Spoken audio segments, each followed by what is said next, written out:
Perhaps the most prominent UN figurehead with regards to spiritual unification of the world is this man, Robert Mueller. He died in 2010, but was Under-Secretary General of the UN for 40 years, and he is revered within the UN as the philosopher or prophet of hope of the United Nations. His spiritual viewpoints were quite clear. He said, "We must move as quickly as possible to a one-world government, a one-world religion, under a one-world leader."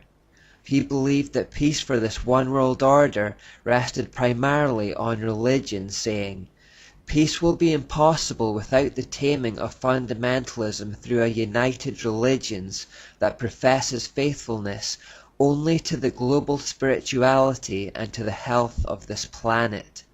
He also said, "My great personal dream is to get a tremendous alliance between all the major religions and the UN."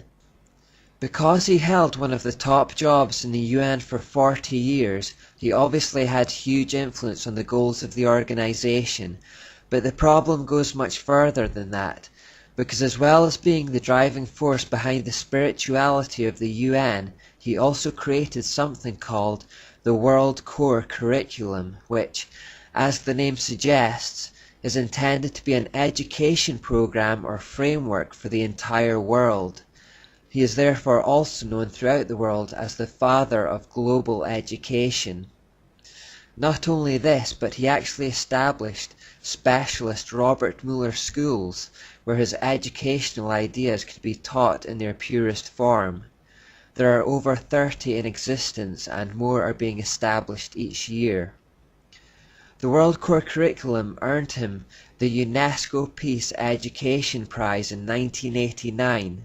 Now, since UNESCO is just an NGO of the UN, that seems a little meaningless to give yourself an award, but anyway, following the plaudits he received from within the UN, he also drew up a framework for world media coverage, as well as a framework for planetary and cosmic consciousness, and a framework for arts and culture. Basically, these are plans for how they might dominate the information flows to influence the mindsets of the world. My focus is the World Core Curriculum because the idea was that the UN issues this document to the nations, who then use it as the framework for their own regional school curriculums. By this method, all the schools around the world would start teaching their kids the same ideas about life.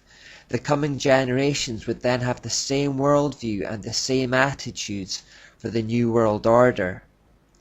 Robert Mueller said of it that we must steer our children toward global citizenship, earth-centered beliefs, socialist values, and the collective mindset which is becoming a requirement for the 21st century workforce. He went on to say, "A World Core Curriculum might seem utopian today. By the end of the year 2000, it will be a down-to-earth daily reality in all the schools of the world." Now, he was a little ambitious with the timescale, but the determination to see it happen hasn't gone away. Here in Scotland, a new curriculum has just been introduced called the Curriculum for Excellence, and although it has been heavily criticised by parents and by teachers alike, it openly bases itself on UN frameworks, and one of its key components is preparing children for global citizenship, and it uses phrases like the child's well-being and well-becoming. Most people wouldn't pick up on that, but we know from the evolution part that the word becoming is an occult term for the evolution towards godhood. So if this World Core Curriculum is to be the source for national curriculums around the world that will be taught to coming generations of children, we need to find out what's in it. Robert Mueller wrote in the World Core Curriculum notes that the underlying philosophy upon which the Robert Mueller School is based will be found in the teachings set forth in the books of Alice A. Bailey. The school is now certified as a United Nations associated school providing education for international cooperation and peace. So this whole curriculum that is to be implemented around the world, and which is to be fed to every child on the planet to prepare them for a one-world government, rests upon the philosophies of this one woman called Alice A. Bailey. We better find out more about her.